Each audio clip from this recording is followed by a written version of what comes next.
আসসালামু আলাইকুম। Economy is power, information is power.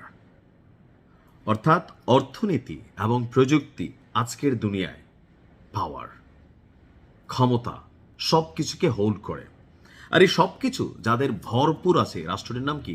যুক্তরাষ্ট্র।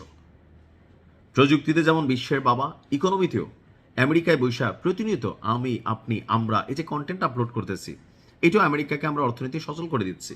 এই যে আপনি বিদেশ থেকে বাংলাদেশে রেমিডেন্স পাঠাচ্ছেন, ইউএস ডলার কনভার্ট হয়ে কিন্তু আপনি এটা ব্যবহার করতে হচ্ছে, টাকাটা পাঠাইতে হচ্ছে। আমরা প্রতিনিয়ত আমেরিকাকে কামাই করে দিচ্ছি।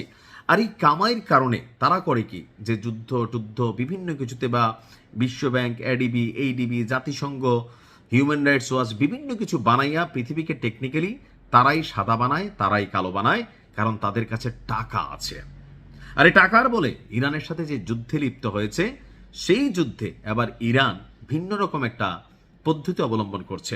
পদ্ধতিটির নাম হচ্ছে হাতে মারবো না, ভাতে মারবো। এখন ভাতে কিভাবে মারবে? যুক্তরাষ্ট্রকে অর্থনৈতিক চাপে ফেলে পিছু হটতে বাধ্য করবে ইরান। বলা হচ্ছে যে যুদ্ধের 10ম দিনে এসে আমরা যখন ভাবছিলাম ইরান মনে হয় পোতাই গেছে, আসলে পোতাইতেছে না, তলে তলে শক্তি সঞ্চয় করতেছে। কৌশলগতভাবে যুদ্ধটাকে বুঝতে চেষ্টা করছে, এমনকি কোথায় কোথায় আসলে খেলা উচিত, শক্তি কম খরচ করে তা বুঝতে শিখছে। শুধুমাত্র মাঠের লড়াই, ক্ষেপণাস্ত্র, ড্রোনের মাধ্যমে এই লড়াইয়ে জয় করা সম্ভব না। দরকার হচ্ছে একটি স্নায়ু যুদ্ধ, অর্থনীতির যুদ্ধ, অনেক যুদ্ধ, যেমন রাশিয়ার বিরুদ্ধে পশ্চিমারা খেলেছিল। ইরান বলছে যে এই সংঘাত থেকে ডোনাল্ড ট্রাম্পকে পিছু হটতে বাধ্য করতে উপসাগরীয় দেশগুলোর উপর আক্রমণ অব্যাহত রাখা হতে পারে। অর্থাৎ মধ্যপ্রাচ্যের যে রাষ্ট্রগুলো, এখানে এই পশ্চিমা রাষ্ট্রগুলো, যুক্তরাষ্ট্র বিলিয়নস অফ ডলার বিনিয়োগ করেছে, সামরিক বেসের জন্য বিলিয়ন বিলিয়ন ট্রিলিয়ন ডলার এখানে বিনিয়োগ করেছে। তো এই যে অর্থনৈতিক যে হাবগুলো আছে বা জোনগুলো আছে, এগুলাকে টানা খেলবে। আর এতে কি হবে? মার্কিন অর্থনীতি ক্ষতিগ্রস্ত হবে। আর যখন ক্ষতিগ্রস্ত হবে, তখন যুদ্ধ চালানোটা অনেক ব্যয় সাপেক্ষ। কারণ এখানে ইরানের তৈরি $10,000 একটা ড্রোনকে উড়ানোর জন্য আমেরিকার $70,000 একটা বিচি খরচ হচ্ছে। বুঝাতে পারছি? এখন আপনার বলা হচ্ছে যে ইরানের এই কঠিন অবস্থান মধ্যপ্রাচ্যে নতুন করে আরও একটা জিনিস তৈরি করতে পারে। সেটা হচ্ছে যে ইরানের বিরুদ্ধে মধ্যপ্রাচ্যের দেশগুলো আবার লড়াই অবতীর্ণ হতে পারে। তো ইরান কি এটা বোঝে না? বোঝে। বাট ইরান বলছে আমরা এটা করব।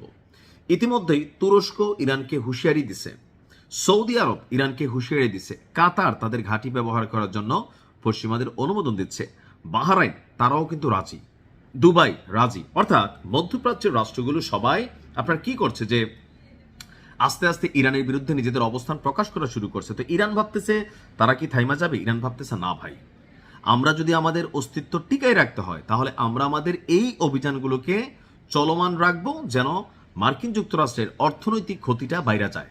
আর যখন অর্থনৈতিক ক্ষতিটা একদিন, 2 দিন, 10 দিনে বিলিয়নস অফ ডলার লসে পড়ছে, আরও পড়বে। এখানে তেল, গ্যাস, ব্যবসা বাণিজ্য অনেক কিছুই হুমকির মুখে পড়তেছে। সো মার্কিন যুক্তরাষ্ট্র বাধ্য হয়ে একটা চুক্তির মধ্যে আসবে, বা এই অভিযান থেকে তারা পিছনে সরে যাবে, অথবা ইরানেরকে এই সরকার পতনের বা পরিবর্তনের যেই ক্ষেত্র তৈরি করা হচ্ছে, সেটা থেকে হয়তো বের হয়ে আসবে। তা আমারও মনে হয় এই কৌশলটা খারাপ না, কিন্তু এতে ইরানের উপর সার্বিক একটা চাপ তৈরি হবে, মধ্যপ্রাচ্য ভিত্তিক একটা লোড কিন্তু তাদেরকে নিতে হবে। দেখা যাক ইরানের এই পরিকল্পনা আসলে কতটুকু কাজে দেয়। ভালো থাকুন। আসসালামু আলাইকুম।